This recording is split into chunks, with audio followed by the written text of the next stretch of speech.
More national media began broadcasting or filming in January. NBC's Dateline, CBS's Public Eye, which we all enjoyed. ABC's Turning Point is doing a story now. And a major German television station all have or plan to air major exposés about Scientology.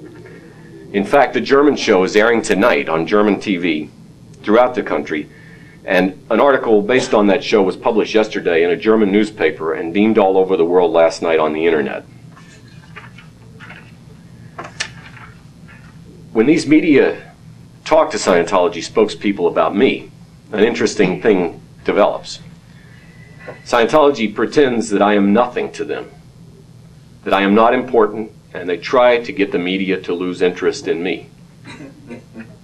Yet in Clearwater, when Scientology's public relations man, Brian Anderson, saw the German TV crew filming me in front of the Fort Harrison Hotel, he canceled all of the appointments that the German TV crew had made with the Church of Scientology and their attorneys in the Lisa McPherson case. And the reason he did it is he said, you did not tell us when we met that you were going to be interviewing Bob Minton for this story.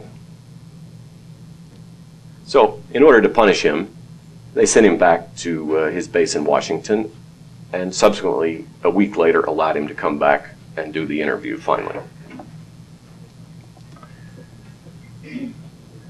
In late January, following this New York Times article back in December, I was asked to meet with Professor Abdul Fattah Amor, who is the person at the United Nations who is responsible for putting together the United Nations annual reports on human rights and religious intolerance. He came to the United States for several days, 2 of which were in New York, and I was fortunately asked to sit down and spend a couple of hours with him in private and to present, at his request, another side of the Scientology issue for this man who is interested in religious intolerance throughout the world. And his report was, in fact, finalized late March and delivered to the UN in Geneva in early April. And I'll just quote one item that was mentioned in the New York Times on April the 2nd about this. This comparison between modern Germany and Nazi Germany is so shocking as to be meaningless and puerile, the investigator Abdul Fattah Amor said in issuing his report. The report counters criticism made by Scientologists and by the United States State Department in its annual human rights report criticizing Germany.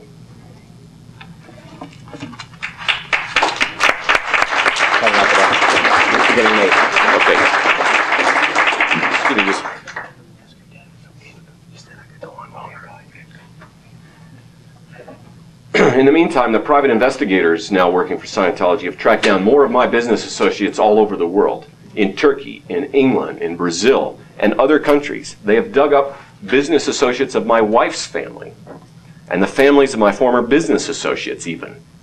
People who have refused to meet with the detectives working for the Church of Scientology who want to tell them how evil and horrible I am are themselves subject to investigations. They go to their apartments, to their places of their homes, and get on their neighbors. This guy is the evil guy. He has an evil friend, Bob Minton. So this is how they put pressure on people. And it's terrible, because it works. Social pressure works, and these Scientologist detectives are extremely good at this. I want to tell you some of the things, though, that they have said in the process of violating the types of boundaries, personal boundaries, that the Church of Scientology loves to violate.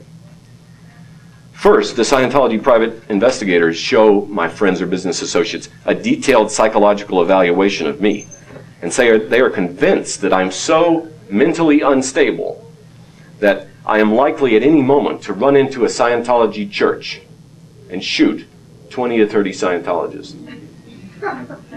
This is how they start the conversation. It goes downhill from there. This is the nicest thing they said about me.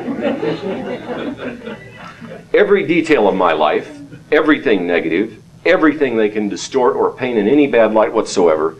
This is what they tell my friends and associates, so people will feel uncomfortable with me. And then I will in turn feel that discomfort, and eventually Scientology hopes I won't want to put everyone in my life through this kind of hassle and will back off of their case. But every time they go after one of my friends or associates, it increases my resolve. It's like, I'm afraid for them, it's like waving a red flag in front of a bull. The tactics they use against me and others who criticize them are wrong. I'm just one in a long line of people they have been doing this to since they have existed. Ron Hubbard even did this to his own wife and children. These tactics and policies are wrong and must be changed by the Church of Scientology. My experience, coupled with my friends' reactions to these detectives' visits, has made more understandable to me what happened in Nazi Germany and how that could have occurred. People laughed at the Nazis at first. Then they were scared and intimidated into total, utter silence. And then there was nobody left to fight with them, and they took over. People do not wish to get their families involved in the type of battle that I'm involved in. But it is a threat to all families, not just mine. There's no better audience to understand this than you people sitting here today who have seen the results within your own families of so many destructive cults. Sometimes I very much question, why I'm doing this and whether I should continue to do it, knowing that there's no way that I personally can force Scientology to reform. But I keep doing it because I want other people to get involved, and it must be done. The St. Petersburg Times asked in March of '97, can anyone stand up to the Church of Scientology? In response, Frank Rich of the New York Times wrote in an op-ed piece on March 16th, the great American religious saga of the 1990s may be the rise to power of a church that has successfully brought the Internal Revenue Service, the State Department, and much of the American press to heel, even as it did an in-run around the courts. To counter this will require a tremendous amount of work for all of us. We need to help educate the press to see what Scientology is doing and who it is willing to step on to do it. We have to provide support to those who are on the front lines fighting against this organization. We have to be willing to make personal sacrifices, both in terms of time and money, for this cause. Scientology concentrates only on the grand conspiracy because Ron Hubbard and Scientology were products of the McCarthy era and have never moved on.